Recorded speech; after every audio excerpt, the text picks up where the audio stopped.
7 Μαρτίου 1573.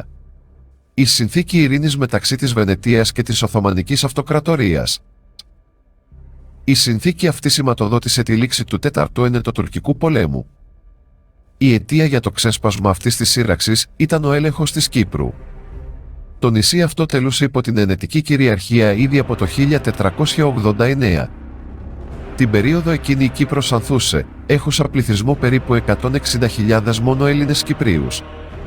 Εκτός από τη σπουδαία γεωγραφική της θέση, που επέτρεπε τον έλεγχο του εμπορίου του Λεβάντε, δηλαδή της Μέσης Ανατολής, η Κύπρος ήταν πρωτοπόρα στην παραγωγή βαμβακιού και ζάχαρης. Οι Ενετοί, για να προστατεύσουν αυτή την υπερπόντια κτήση τους, ήλθαν σε συμφωνία με τους Μαμελούκους Σουλτάνους της Αιγύπτου, πληρώνοντας τους 8.000 δουκάτα ετησίως, ώστε οι τελευταίοι να προστατεύουν το νησί. Μετά το 1517, όταν δηλαδή οι Μαμελούκοι ιτήθηκαν από τους Οθωμανούς, οι Ενετοί προσετερίστηκαν τους πειρατές, προσφέροντας τους προστασία στα κυπριακά λιμάνια με αντάλλαγμα την παρενόχληση του Οθωμανικού στόλου και την υπεράσπιση του νησιού από εχθρικές επιδρομές. Το 1566 ο Σουλτάνος Σουλεϊμάν ο πρώτος πέθανε, ενώ έβαινε προς το τέλος του ο πολυετής πόλεμος των Οθωμανών με τους Αψβούργους. Νέος Σουλτάνος στέφθηκε ο γιος του, Σελίμ ο δεύτερος. 2 χρόνια αργότερα, αυτός κατάφερε να απεμπλακεί από τον πόλεμο αυτόν, κερδίζοντας η Οθωμανική Αυτοκρατορία, μεταξύ άλλων, αρκετά εδάφη στην Τρανσιλβανία. Στο διάστημα αυτό, ο πορτογαλικής καταγωγής και εβραϊκού θρησκεύματος Ιωσήφ Νάση είχε έλθει αρκετά κοντά στο Σουλτάνο. Ο Νάση είχε υποστηρίξει τον Σελίμ ως διάδοχο του θρόνου, έναντι του αδελφού του και αντιπάλου του πρίγκιπα Βαγιαζή. Έτσι ο Σελίμ τον αντάμιψε με αξιώματα διορίζοντας τον διπλωμάτη και υπουργό. Συνάμα ο Νάση ήταν ο επικεφαλής των Σεφαραδιτών και από αυτή τη θέση προσπάθησε την επανεγκατάσταση των Εβραίων στην Παλαιστίνη, όταν διορίστηκε άρχοντας της Τιβεριάδας. Ωστόσο ο στόχος του δεν επιτεύχθηκε. Κατόπιν τούτον ενθάρρυνε το Σελίμ να ξεκινήσει έναν πόλεμο εναντίον των Ενετών για την προσάρτηση της Κύπρου στην Οθωμανική Αυτοκρατορία. Πράγματι, το 1568 και μετά από την νικηφόρα για τους Οθωμανούς έκβαση του πολέμου με τους Ούγγρους, ο Σουλτάνος Σελίμ ο δεύτερος άρχισε να οργανώνει τον νέο του πόλεμο για την κατάκτηση της Κύπρου. Στο νησί αυτό ήδη ζούσαν αρκετοί Εβραίοι, με επίκεντρο την Αμόχωστο.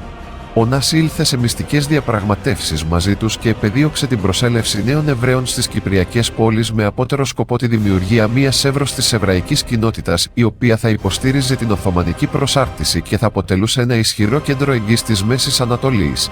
Μάλιστα ο Σελίμ είχε υποσχεθεί στον Νάση πως θα το στέψει αντιβασιλέα της Κύπρου, δωρίζοντας του και ένα σχετικό οικόσιμο, εάν ο πόλεμος είχε αίσια έκβαση για τους Οθωμανούς. Ο Σελίμ αναγνώρισε τις υπηρεσίες του Νάση προς την αυτοκρατορία, ορίζοντας τον Δούκα της Νάξου.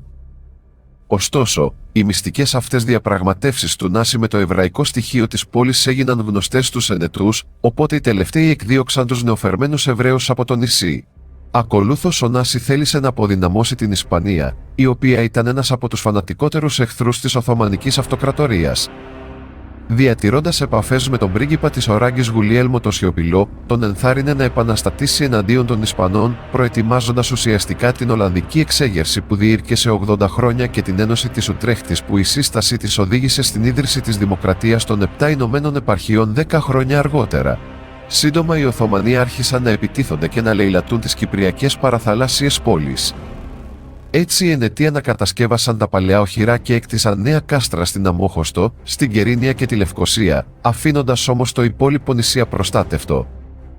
Λόγω του πολυετούς πολέμου των Οθωμανών εναντίον των Αψβούργων, τα κρατικά ταμεία είχαν αδειάσει.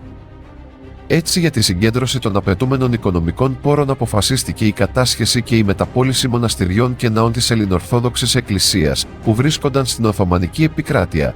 Ακολούθως το καλοκαίρι του 1570 ξεκίνησε μία αρμάδα μεταξύ 350 και 400 Οθωμανικών πλοίων με 60 έως 100.000 άνδρες εναντίον της Κύπρου. Πρώτος στόχος ήταν η πρωτεύουσα του νησιού, η Λευκοσία. Η πολιορκία ξεκίνησε στις 27 Ιουνίου, μετά από 45 ημέρες πολιορκίας και 15 επιθέσεις, τα πυρομαχικά των αμυνόμενων εξαντλήθηκαν, οπότε οι εισβολείς εισήλθαν στην πόλη, δίχως οι ενετικές ενισχύσεις να προλάβουν να καταφθάσουν από την Κρήτη. Ακολούθησε ένα τριήμερο λαιλασιών και σφαγών. 20.000 άνδρες κάτοικοι της πόλης σφαγιάστηκαν και εκατοντάδες γυναίκες μαζί με τα παιδιά τους προτίμησαν να αυτοκτονήσουν πέφτοντας από τα τείχη της πόλης πάνω στις κοφτερές πέτρες της Τάφρου. Ακόμα και τα γουρούνια της πόλης σφαγιάστηκαν, που θεωρούνταν ακάθαρτα για τους Ισλαμιστές. Επόμενος στόχος των Οθωμανών ήταν η Κερίνια, η οποία παραδόθηκε αμαχητή. Έως τότε οι απώλειες των Ενετών και των αμάχων κατοίκων του νησιού υπολογίζονται στους 56.000 νεκρούς. Στην Αμόχωστο, οι υπερασπιστές της πόλης επέδειξαν μεγάλες αντοχές αντίστασης. Την πόλη υπερασπίστηκαν 8.500 άνδρες, με επικεφαλής τον Μάρκο Αντώνιο Μπραγκαντίν. Η πολιορκία διήρκεσε 11 μήνες, ώσπου τελικά η Αμόχωστος έπεσε τον Αύγουστο του 1571. Οι Οθωμανοί επέτρεψαν στους χριστιανούς κατοίκους και στους επιζώντες υπερασπιστές της πόλης να φύγουν ειρηνικά από την Αμόχωστο. Όμως η μοίρα του Μπραγκαντίν και της φρουράς του δεν ήταν εξίσου καλή. Οι σύντροφοι του εκτελέστηκαν, ενώ ο ίδιος γδάρθηκε ζωντανός και το δέρμα του στάλθηκε στην Κωνσταντινούπολη, αφού πρώτα περιφέρθηκε σαν τρόπαιος στο νησί. Κατά αυτόν τον τρόπο άρχισε η απόλυτη Οθωμανική κυριαρχία στην Κύπρο που θα διαρκούσε σχεδόν 3 αιώνες.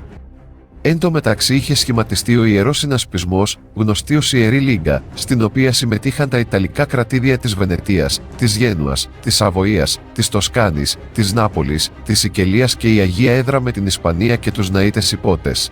Στόχος της συμμαχίας ήταν η ανάσχεση της Οθωμανικής επεκτατικής πολιτικής. Την ίδια περίπου χρονική περίοδο που η Αμόχωστος καταλήφθηκε από τους Οθωμανούς, ο συμμαχικός στόλος κατέπλευσε στη Μεσίνη.